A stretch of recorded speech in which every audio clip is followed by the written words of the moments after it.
నమస్కారం Rocky news కి స్వాగతం. ఈనాటి ముఖ్యాంశాలు. కడపలో వైభవంగా ప్రారంభమైన పసుపు పండుగ. పల్నాడు జిల్లా నుంచి మహానాడికి తరలి వెళ్లిన నేతలు కార్యకర్తలు. ఆంధ్రప్రదేశ్ పోలీస్ వ్యవస్థ ఆంధ్రప్రదేశ్ పొలిటికల్ సర్వీస్ లా మారింది. పోలీసులు తగిన మూల్యం చెల్లించుకుంటారని హెచ్చరించిన మాజీ మంత్రి విడుదల రజని. వినుకొండలో సిపిఐ పల్నాడు జిల్లా మహాసభల నిర్వహణకు నిర్ణయం. భారత కమ్యూనిస్టు పార్టీ 100 ఏళ్ల పోరాటాలు మరవలేనివన్న ముప్పాల నాగేశ్వరరావు. నర్సరావుపేట జేఎన్టీయూ ఇంజనీరింగ్ కళాశాల అధ్యాపకుల ఆందోళన. ఇంటర్వ్యూలు లేకుండా తమని రెన్యువల్ చేయాలని డిమాండ్.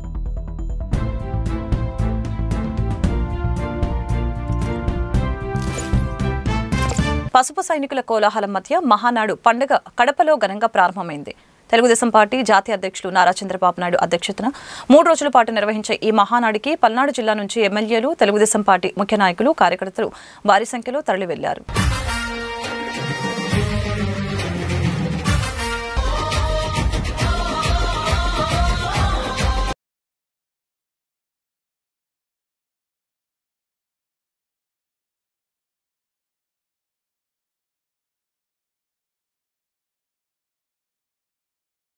ఆంధ్రప్రదేశ్ పోలీస్ వ్యవస్థ ఆంధ్రప్రదేశ్ పొలిటికల్ సర్వీస్ లా మారిందని, ఇప్పుడు అత్యుత్సాహం చూపిస్తున్న పోలీసులకు తగిన మూల్యం చెల్లించుకుంటారని, పల్నాడు జిల్లాలో రెడ్ బుక్ పాలన పరాకాష్ఠకు చేరిందని మాజీ మంత్రి విడుదల రజని విమర్శించారు. మాచర్ల టీడీపీ కార్యకర్తల హత్యలపై నర్సరావుపేటలో జిల్లా వైసీపీ కార్యాలయంలో మాజీ మంత్రి విడుదల రజని, మాజీ MLA Gopireddy Srinivasa Reddy, Sattenapalle YCP in charge Gajjala Sudheer Bhargav Reddy విలేకరుల సమావేశాన్ని నిర్వహించారు. గుండ్లపాడు గ్రామ టీడీపీలో ఆధిపత్య పోరుతూనే ఆ 2 హత్య సంఘటనలు చోటు చేసుకున్నాయని రజని తెలిపారు. హత్యకు గల కారణాలని జిల్లా ఎస్పీ క్లియర్ గా వెల్లడించారని అన్నారు. ఈ హత్యలతో ఏ మాత్రం సంబంధం లేని పిన్నెల్లి బ్రదర్స్ కి మాచల్ ఎమ్మెల్యే జూలకంటి బ్రహ్మారెడ్డి అంటగట్టారని ఆరోపించారు. హత్య కేసు నుంచి పిన్నెల్లి సోదరుల పేర్లు తొలగించాలని ఈ సందర్భంగా డిమాండ్ చేశారు. లేనిపోని ఒక కట్టుకథను అల్లి పిన్నెల్లి అన్నదమ్ములపై హత్య కేసు నమోదు చేశారని నర్సరావుపేట మాజీ ఎమ్మెల్యే గోపిరెడ్డి శ్రీనివాసరెడ్డి అన్నారు. పిన్నెల్లి సోదరులకు న్యాయం జరగకపోతే సుప్రీంకోర్టుకైనా వెళ్తామని సత్తెనపల్లి వైసీపీ ఇన్ఛార్జి గజ్జల సుధీర్ భార్గవరెడ్డి తెలిపారు. రాష్ట్రంలో ఏడాదిగా రెడ్ బుక్ పాలన ఏ విధంగా కొనసాగుతుందో రాష్ట్ర ప్రజలందరూ కూడా చూస్తున్నారు. రెడ్ బుక్ రాజ్యాంగం ఏ విధంగా ప్రతి జిల్లాలో అమలవుతుందో, ఏ విధంగా రెడ్ బుక్ వల్ల ఎస్పెషలీ వైఎస్ఆర్ కాంగ్రెస్ పార్టీకి చెందినటువంటి యాక్టివిస్టులు, ఫాలోవర్లు, నాయకులు, ఎక్స్ ఎమ్మెల్యేలు, ఎక్స్ మినిస్టర్సు, అక్కడి నుంచి సామాన్య కార్యకర్త వరకు కూడా ఏ విధంగా అక్రమ కేసులకు, అలాగే ఇల్లీగల్ అరెస్టులు, ఏ విధంగా జైళ్లలో పెట్టి ఇబ్బందులు పెడుతున్నారనేటువంటి విషయం రాష్ట్ర ప్రజలందరూ కూడా ఈ ఏడాదిగా చూస్తూనే ఉన్నారు. మరి అలాంటిదే రెడ్ బుక్ పాలనలో ఈరోజు పరాకాష్ట మన పల్నాడు జిల్లాలో మాచర్ల నియోజకవర్గంలో వెల్దుర్తి మండలం గుండ్లపాడు గ్రామానికి సంబంధించినటువంటి 2 టీడీపీకి సంబంధించినటువంటి ఇరు వర్గాలు, అంటే 2 వర్గాలు కూడా గుండ్లపాడు గ్రామంలో 2 టీడీపీకి చెందినటువంటి వాళ్ళ యొక్క ఆధిపత్య పోరు వల్ల మరి ఎప్పటి నుంచో మరి వాళ్ళ మధ్య ఈ ఆధిపత్య పోరులో భాగంగా ఏం మనస్పర్ధలో ఏంటో మనము అది పక్కన పెడితే, అది చివరికి వాళ్ళ యొక్క ఆధిపత్య పోరు ఏ విధంగా కూడా ఒక డబుల్ మర్డర్కి దారితీస్తుందో జిల్లాలో ఉన్నటువంటి ప్రజలు, రాష్ట్రంలో ఉన్నటువంటి ప్రజలు చూస్తున్నారు. మరి ఈ మర్డర్కి సంబంధించి మనం చూసినట్టయితే ఏదైతే వెంకటరామయ్య అని ఉన్నారో వారు ఈ వాళ్ళ పార్టీకి సంబంధించినటువంటి వెంకటేశ్వర్లు గారిని, అలాగే కోటేశ్వరరావు గారిని పెళ్లికి వెళ్ళి వస్తుండగా మరి దారిలో ఏ విధంగా చంపారు అనేటువంటి విషయం ఇక్కడ ఉన్నటువంటి ప్రజలందరికీ కూడా తెలుసు. ఆ ఇన్సిడెంట్ అయినటువంటి ఎంబటే మన జిల్లాకు సంబంధించినటువంటి ఎస్పీ గారు అక్కడికి వెళ్ళి, ఎక్కడైతే మర్డర్ జరిగిందో ఆ ప్లేస్కి వెళ్ళి అక్కడ ప్రిలిమినరీ ఎంక్వైరీ చేసి స్వయాన మన జిల్లా ఎస్పీ గారు ఏమని స్టేట్మెంట్ ఇచ్చారో ఇక్కడ ఉన్నటువంటి ప్రజలందరికీ కూడా తెలుసు. మళ్ళా కూడా నేను ఎస్పీ గారు చెప్పినటువంటి ఈ మాటని, వారి స్టేట్మెంట్ని నేను చదివి వినిపిస్తాను. చనిపోయిన వారు మరియు చంపిన వారు 2 టీడీపీ పార్టీకి చెందిన వారే అని చెప్పి మన జిల్లా ఎస్పీ గారు ఎంబటే ప్రిలిమినరీ ఎంక్వైరీలో అక్కడికి వెళ్ళి చెప్పడం జరిగింది. అలాగే చనిపోయిన వారికి మరియు తోట చంద్రయ్య కుటుంబానికి ఎటువంటి సంబంధం లేదని చెప్పి, బంధుత్వం లేదని చెప్పి హత్య చేయడానికి గల కారణాలను పరిశీలిస్తున్నట్టుగా మన జిల్లా ఎస్పీ శ్రీనివాస్ గారు చెప్పారని స్పష్టంగా వారి యొక్క స్టేట్మెంటే నేను చెప్తా ఉన్నా. వాడి యొక్క వీడియో బయట కూడా ఉంది, మీరు చెక్ చేసుకోవచ్చు. సో స్పష్టంగా చనిపోయిన వారు మరియు చంపిన వారిద్దరు కూడా టీడీపీ పార్టీకి చెందిన వారే. అంటే ఇక్కడ తెలిసి వెంకటేశ్వర్లు గారు ఎవరైతే చనిపోయి ఉన్నారో తెలిసి 3 దశాబ్దాలుగా ఆ టీడీపీ పార్టీ జెండా మోసినటువంటి వ్యక్తి. అలాగే ఈ చంపినటువంటి వారు కూడా ఎప్పటి నుంచో కూడా అదే పార్టీలో మరి యాక్టివ్గా ఉండి వాళ్ళంతా కూడా మొన్న ఎలక్షన్ యాక్టివ్గా చేసినటువంటి పరిస్థితి. మరి వీళ్ళు వాళ్ళ యొక్క ఆధిపత్య పోరులో భాగంగా హత్య దాకా వెళ్ళి దీన్ని ఏమాత్రం కూడా సంబంధం లేనటువంటి పిన్నెల్లి రామకృష్ణారెడ్డి గారికి వాళ్ళ బ్రదర్ పిన్నెల్లి వెంకటరామరెడ్డి గారిని మరి ఇందులో వాళ్ళకి సంబంధం ఉందని ఈ కేసులో వాళ్ళని చేర్చడం, వాళ్ళ పేర్లు ఎఫ్ఐఆర్లో నమోదు చేయడం అనేది ఎంత దారుణమో ఒకసారి చూడండి. మొదట్లో ఈ హత్యకు సంబంధించినటువంటి ఎంక్వైరీ కానీ ఎస్పీ గారు వెళ్ళడం కానీ వాళ్ళ ఫ్యామిలీ మెంబర్స్ కానీ, అంటే ఈ చనిపోయినటువంటి వాళ్ళ ఫ్యామిలీ మెంబర్స్ కానీ అందరూ కూడా ఇది రాజకీయ కక్షల వల్లే, టీడీపీలోనే వాళ్ళకు ఉన్నటువంటి గొడవల్లో భాగంగానే ఈ హత్య జరిగిందని స్పష్టంగా అక్కడ ఉన్నటువంటి వాళ్ళ ఇంట్లో ఫ్యామిలీ మెంబర్స్ ఆడలతో సైతం చెప్పారు. అలాగే ఎస్పీ గారు కూడా అదే మాట చెప్పారు. ఎంబటే ఎమ్మెల్యే గారు ఎప్పుడైతే వెళ్ళారో, ఎమ్మెల్యే గారు వెళ్ళి ఈ హత్యకు ఈ ఎమ్మెల్యే గారు ఎక్స్ఎమ్మెల్యే పిన్నెల్లి రామకృష్ణారెడ్డి గారికి అలాగే వాళ్ళ బ్రదర్ పిన్నెల్లి వెంకటరామరెడ్డి గారికి సంబంధం ఉందని చెప్పి ఎప్పుడైతే మాట్లాడారో అప్పటి నుంచి ఇక ఎప్పుడైతే పొలిటికల్ ఇంటరప్షన్ ఇన్ఫ్లుయెన్స్ మొదలైందో ఇక ఈ కథంతా కూడా టీడీపీకి సంబంధించినటువంటి వాళ్ళ మధ్య వచ్చినటువంటి భేదాల వల్ల జరిగినటువంటి హత్య అయినా కూడా దీన్ని పిన్నెల్లి రామకృష్ణారెడ్డి గారికి వాళ్ళ బ్రదర్కి పిన్నెల్లి బ్రదర్స్ కంటగట్టి మరి వాళ్ళని ఇందులోకి లాగడం అనేది ఒక్కసారి రెడ్ బుక్ పాలనలో ఇది పరాకాష్ట కాదని చెప్పి నేను అడుగుతా ఉన్నాను. ఈ నెల 24వ తారీఖున వెల్దుర్తి మండలం గుండ్లపాడు గ్రామానికి సంబంధించి జవిశెట్టి వెంకటేశ్వర్లు జవిశెట్టి కోటేశ్వరరావు అనే ఇద్దరు టీడీపీ నాయకుల యొక్క హత్య జరగటం, దాని మీద జరిగిన పరిణామాలన్నీ కూడా మీ అందరికీ తెలిసిన విషయమే. ఈరోజు ప్రత్యేకంగా చచ్చిపోయిన వాళ్ళు తెలుగుదేశం పార్టీ, చంపిన వాళ్ళు తెలుగుదేశం పార్టీ అని స్వయంగా జిల్లా ఉన్నతాధికారి, పోలీసు ఉన్నతాధికారి ఎస్పీ గారు చెప్పటం, మీడియా సమావేశంలో వీడియో ద్వారా చెప్పటం ఈ రాష్ట్ర ప్రజలందరూ కూడా చూశారు. కాబట్టి అంతటితోటి వాళ్ళ వరకే ఈ కేసులో ఉన్నారేమని అందరం కూడా ఆలోచించే పరిస్థితుల్లో A6గా పిన్నెల్లి రామకృష్ణారెడ్డి గారిని, A7గా పిన్నెల్లి వెంకటరామరెడ్డి గారిని ఇద్దరిని కూడా చేర్చడం ఈ రాష్ట్రంలో ఎటువంటి పరిపాలన సాగుతుందో మనం చూస్తాం. అరాచక పరిపాలన. వైఎస్ఆర్ కాంగ్రెస్ పార్టీ నాయకుల్ని అనగదొక్కాలి. వైఎస్ఆర్ కాంగ్రెస్ పార్టీలో ఎవరు గొంతెత్తి మాట్లాడుతున్నారో వాళ్ళందరినీ కూడా కేసుల్లో పెట్టి విరికించాలి. మనం చూసాం పేరు నాని గారి మీద కేసులు పెట్టే కార్యక్రమం, నిన్న కాకాని గోవర్ధన్ రెడ్డి గారిని అరెస్ట్ చేసే కార్యక్రమం, వల్లభనేని వంశీ గారిని ఆరోగ్యం బాగాలేకపోయినా మనిషి దాదాపు 25 కేజీలు బరువు తగ్గిపోయి ఆయన చూస్తేనే మీడియాలో భయం వేస్తుంది ఏమవుతుందో వంశీ గారికి. అలా ఎవరైతే మాట్లాడుతున్నారో వాళ్ళందరి మీద కూడా కేసులు పెట్టి బాధించే కార్యక్రమం మనం చూస్తున్నాం. అందులో భాగంగానే మాచర్లో పిన్నెల్లి రామకృష్ణారెడ్డి గారిని, వెంకటరామరెడ్డి గారిని ఇద్దరిని కూడా ఈ కేసులో ముద్దాయిలుగా చేర్చడం అనేది ఈ రాష్ట్రంలో జరుగుతున్న ఆటవిక పరిపాలనకి ఇది ఒక ఉదాహరణ. మన రాష్ట్రంలో కేవలం రెడ్ బుక్ పాలన నడుస్తుంది. కేవలం వాళ్ళు ఇచ్చిన వాగ్దానాలు, ఆ సూపర్ 6లు సూపర్ 7లు వాటి మీద దృష్టి ఉండకుండా మళ్ళించడానికే ప్రతి నియోజకవర్గంలో ప్రతి కార్యకర్తలకి నుంచి లీడర్ల దాకా మాజీ ఎమ్మెల్యేల దాకా అందరినీ టార్గెట్ చేస్తారు. అందులో భాగంగానే మొన్న మాచర్ల నియోజకవర్గం మన పిఆర్కే గారికి, పిన్నెల్లి రామకృష్ణారెడ్డి గారికి వాళ్ళ తమ్ముడిని ఇద్దరిని ఇన్నాళ్ళు ఎలక్షన్ అయిపోయిన నుంచి ఇప్పుడు దాకా వేధిస్తూనే ఉన్నారు. అటు కేసులు ఉన్నాయి లేని కేసులు పెడుతూనే ఉన్నారు. ఆ ఎలక్షన్ గొడవల నుంచి ఇప్పుడు దాకా ఎన్ని కేసులు పెట్టారు, అన్ని కేసులు పెట్టారు. అన్నీ అయిపోయి బెయిల్ వచ్చిన తర్వాత మళ్ళీ ఇప్పుడు కొత్తగా అసలు ఇప్పుడు ఎవరు చూస్తుంటారు. అది మరీ ఘోరంగా ఏంటంటే చచ్చిపోయిన వాళ్ళు చచ్చిపోయిన వాళ్ళు ఇద్దరు టీడీపీ వాళ్ళే, అది అందరికీ తెలుసు. అంతర్జాతీయ యోగా మాసోత్సవాలను పురస్కరించుకొని నర్సరావుపేటలోని పల్నాడు రోడ్లో మంగళవారం ఉదయం యోగా కార్యక్రమాన్ని నిర్వహించారు. జిల్లా కలెక్టర్ అరుణ్బాబు ఆదేశాల మేరకు పురపాలక సంఘం కమిషనర్ జశ్వంతరావు, పురపాలక అధికారులు, సచివాలయ సిబ్బంది, అధికారులు పాల్గొని యోగాసనాలు వేశారు.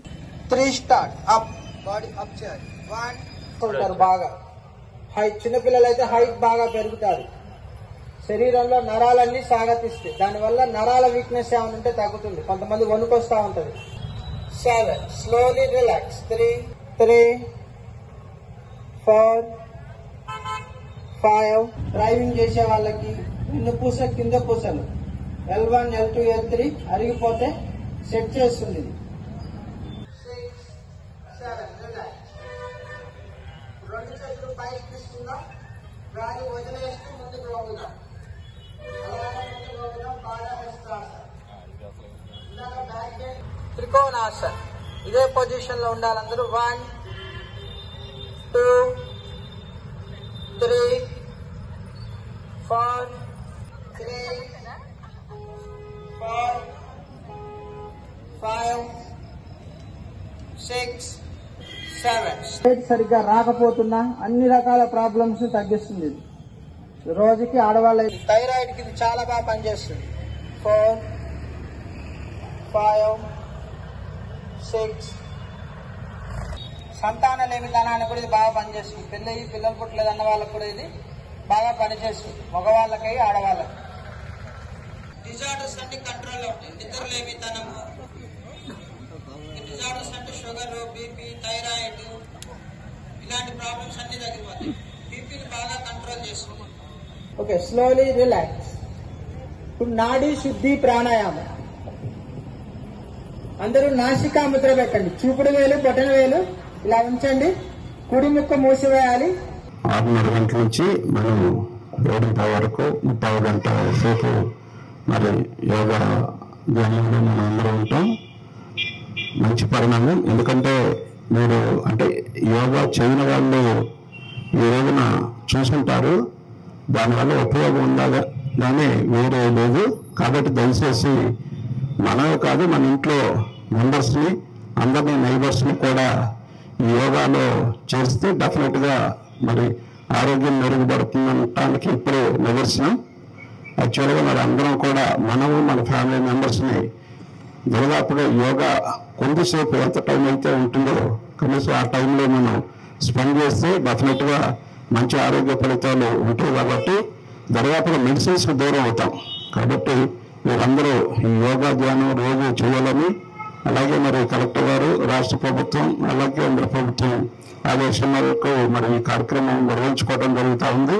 ఇది మనం సచివాలయం వైజ్ కూడా తీసుకెళ్లాల్సిన అవసరం ఉంది. కాబట్టి మీరందరూ కూడా మనందరూ కూడా కలిసికట్టుగా ఫ్యామిలీ మెంబర్స్తో అలాగే ఫ్రెండ్స్తో మరి యోగాలో కాసేపు గడిపితే మనకున్న టెన్షన్స్ కూడా చాలా వరకు క్లియర్ అవుతాయి. కాబట్టి దయచేసి మరి ఈ రోజు నుంచి కూడా ఆ యోగా ప్రాక్టీస్ చేస్తూ మరి జీవితం ఇది ఒక భాగంలాగా భావించాల్సిన పరిస్థితి ఉన్నప్పుడు డెఫినెట్గా మనం ఈ మెడిసిన్కి చాలా దూరం అవుతాం. కాబట్టి అందరూ ఆ రకంగా చేయాలని మనస్ఫూర్తిగా కోరుకుంటూ సెలవు తీసుకుంటున్నాం. నర్సరావుపేట పల్నాడు రోడ్లోని అన్నా క్యాంటీన్ పురపాలక సంఘం కమిషనర్ జశ్వంతరావు తనిఖీ చేశారు. అన్నా క్యాంటీన్ ఎప్పటికప్పుడు పరిశుభ్రంగా ఉండేలాగా చూసుకోవాలని సిబ్బందికి ఆయన సూచించారు. ఉప్మా, సాంబార్, ఇడ్లీ నాణ్యతను గురించి ప్రజలను అడిగి తెలుసుకున్నారు.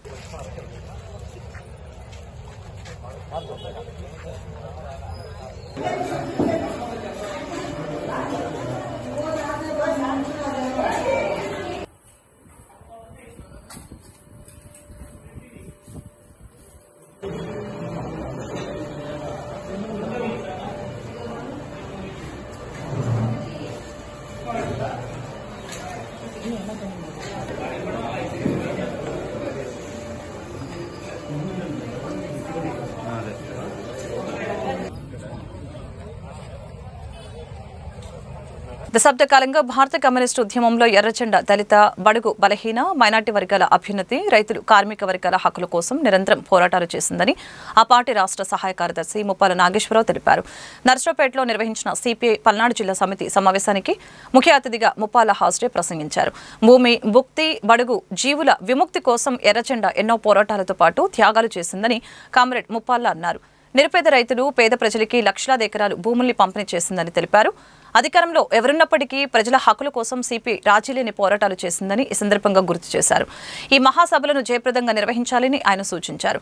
సిపిఐ పల్నాడు జిల్లా మహాసభల్ని జూలై 14, 15, 16 తేదీలో వినుకొండలో నిర్వహించేందుకు నిర్ణయించామని ఆ పార్టీ జిల్లా కార్యదర్శి మారుతి వరప్రసాద్ ప్రకటించారు.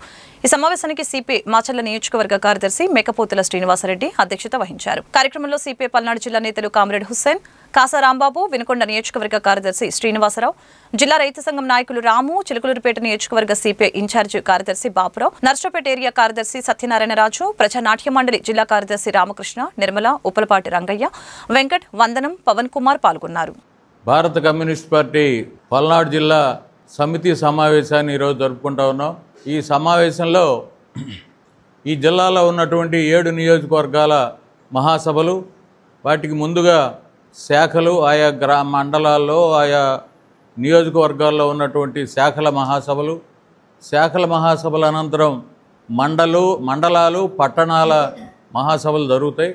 ఆ తర్వాత నియోజకవర్గ మహాసభలన్నీ కూడా 7 నియోజకవర్గాల మహాసభలు పూర్తి చేసుకోవడం జరుగుతుంది. తరువాత జూలై నెలలో 21, 22 తేదీల్లో పల్నాడు జిల్లా సిపిఐ మహాసభ జరపాలని ఇప్పుడే అనుకోవడం జరిగింది. అది ఇక్కడ ఉన్నటువంటి అందరం కూడా చర్చించి ఈ జిల్లా మహాసభను విజయవంతంగా నిర్వహించాలని ఆలోచిస్తూ ఉన్నాం. భారత కమ్యూనిస్ట్ పార్టీ పల్నాడు జిల్లాలో ఒక బలమైన పునాది కేంద్రంగా ఉన్నటువంటి పరిస్థితులు, అటు వినుకొండ, ఇటు గురజాల, మాచర్ల ఈ ఏరియాలు, మరి నరసరావుపేట, చిలకలూరుపేట అన్ని ఏరియాల్లో కూడా గతంలో కమ్యూనిస్ట్ పార్టీ శాసనసభ్యులు దిగ్విజయంగా గెలిచినటువంటి పరిస్థితులు. నేటి ఆర్థిక పరిస్థితుల్లో కమ్యూనిస్ట్ పార్టీ బలహీనపడ్డప్పటికీ కూడా ఆ పూర్వ వైభవంలో ప్రజా ఉద్యమాలు, ప్రజల సమస్యల పట్ల పల్నాడు జిల్లాలో కమ్యూనిస్ట్ పార్టీ నిరంతరం ప్రజల సమస్యల మీద పనిచేస్తూ ఉంది. ఏఐటీసీగా కానివ్వండి, ప్రజా సంఘాలుగా కానివ్వండి, రైతు సంఘాలు కానివ్వండి, విద్యార్థి యువజన సంఘాలు కానివ్వండి, కమ్యూనిస్ట్ పార్టీ, వ్యవసాయ కార్మిక సంఘం, అన్ని మహిళా సంఘం, అన్ని ప్రజా సంఘాలతో కలుపుకొని మన పల్నాడు జిల్లాలో ఉన్నటువంటి ప్రజల సమస్యల పరిష్కారంలో ముందు పీఠిన నిలుస్తూ ఉంది. ఈరోజు ఉన్నటువంటి కూటమి ప్రభుత్వం సూపర్ 6 పథకాలని అమలు చేయాలని చెప్పి ఇవాళ కోరుతా ఉన్నాం. భారత కమ్యూనిస్ట్ పార్టీ వార్షికోత్సవాల సంవత్సరం ఇది. గత డిసెంబర్ 26 నుండి వచ్చే డిసెంబర్ 26 వరకు దేశవ్యాప్తంగా ఈ 100 సంవత్సరాల ఉత్సవాలని కమ్యూనిస్ట్ పార్టీ జరుపుకుంటుంది. మరి గత 99 సంవత్సరాల కాలంగా దేశ రాజకీయ, సామాజిక, ఆర్థిక, నైతిక పరమైనటువంటి అన్ని రంగాలలో, సాంస్కృతిక పరమైనటువంటి రంగంతో సహా కమ్యూనిస్ట్ పార్టీ అద్భుతమైనటువంటి చరిత్ర సృష్టించింది. దురదృష్టం కొద్దీ జాతీయ ఉద్యమంలో ఏమాత్రము పాత్ర లేని భారతీయ జనతా పార్టీ జాతీయవాదం పేరుతో హిందూ ఒక వాతావరణాన్ని రెచ్చగొట్టి కేంద్రంలో అధికారాన్ని చిక్కించుకుంది. కేంద్రంలో ఉన్న అధికారాన్ని అడ్డుపెట్టుకొని అనేక రాష్ట్రాలలో ఉన్న ప్రాంతీయ పార్టీలని రకరకాల కారణాలతో భయపెట్టి వారి పక్కకు తీసుకుంటుంది. నర్సరావుపేట పట్టణంలోని డాక్టర్ కోడలి శివప్రసాదరావు స్టేడియం పక్కనున్న మురుగు కాలువ, ఆవల సత్రం పక్కన కత్వా చెరువులోని చెత్తను ఎమ్మెల్యే చదలవాడ అరవిందబాబు ఆదేశాల మేరకు పురపాలక సంఘం సిబ్బంది తొలగించారు. పురపాలక సంఘం కమిషనర్ జశ్వంతరావు పర్యవేక్షణలో పురపాలక సిబ్బంది మంగళవారం ఉదయం చెత్త, వ్యర్థాలు, పూడిక, మట్టిని తొలగించారు. గతంలో ఈ సమస్యపై రాకే మీడియా ఇచ్చిన వార్తా కథనాలకి పురపాలక సంఘం అధికారులు స్పందించి ఈ కాలువను శుభ్రం చేయడంతో పట్టణ ప్రజలు హర్షం వ్యక్తం చేస్తున్నారు.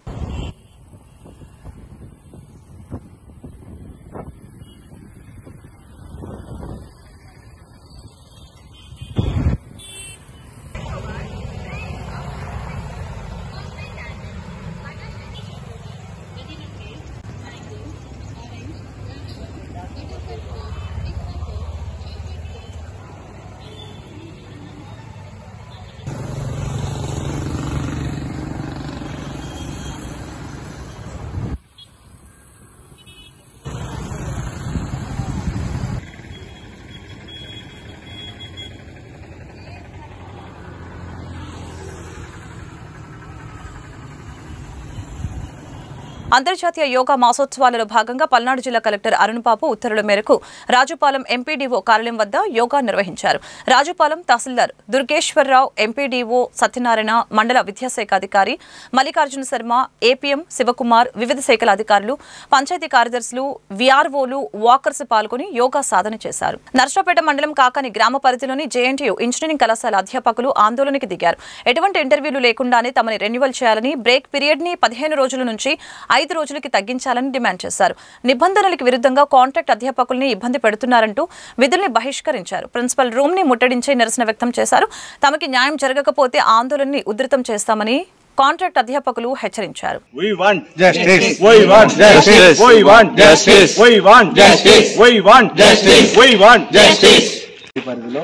అసిస్టెంట్ ప్రొఫెసర్ కాంట్రాక్ట్ వాళ్ళకి కంప్లీట్గా అన్యాయం జరుగుతున్న దాని మీద ఇవాళ ప్రిన్సిపాల్ ఆఫీస్కి వెళ్ళి గట్టిగా అడగటం జరిగింది. దీంట్లో 5 days గ్యాప్తో రెన్యువల్ అనేది కంటిన్యూ చేయాలి, ఎటువంటి ఇబ్బంది లేకుండా, ఎటువంటి ఇంటర్వ్యూలు, ఎటువంటి టెస్టులు లేకుండా చేయాలి అన్న దాని మీద ప్రిన్సిపల్ గారు అడగడం. వాళ్ళు యూనివర్సిటీ పరిధికి పంపించేసేసి డిసిషన్ తీసుకుంటున్నారు. కానీ ఇక్కడ జరుగుతున్న విషయాలు చూసేసరికి కంప్లీట్గా కాంట్రాక్ట్ ఫ్యాకల్టీ ఏదైతే గవర్నమెంట్ ఫేవర్గా ఉందో, గవర్నమెంట్కి ఎగనెస్ట్గా, గవర్నమెంట్కి చెడ్డ పేరు తెచ్చే విధంగా ఇక్కడ ఉన్న అధికారులు ప్రవర్తించడం చూస్తుంటే ఇక్కడ ఏదో ఇంటెన్షనల్గా గవర్నమెంట్ని ఇబ్బంది పెట్టాలనే సూచనతో ఇక్కడ జరుగుతున్నట్టుగా ఉంటుంది. ఈవెన్ లోకేష్ గారిని మేము కలిసాము, లోకేష్ గారు కూడా పాజిటివ్గా స్పందించారు.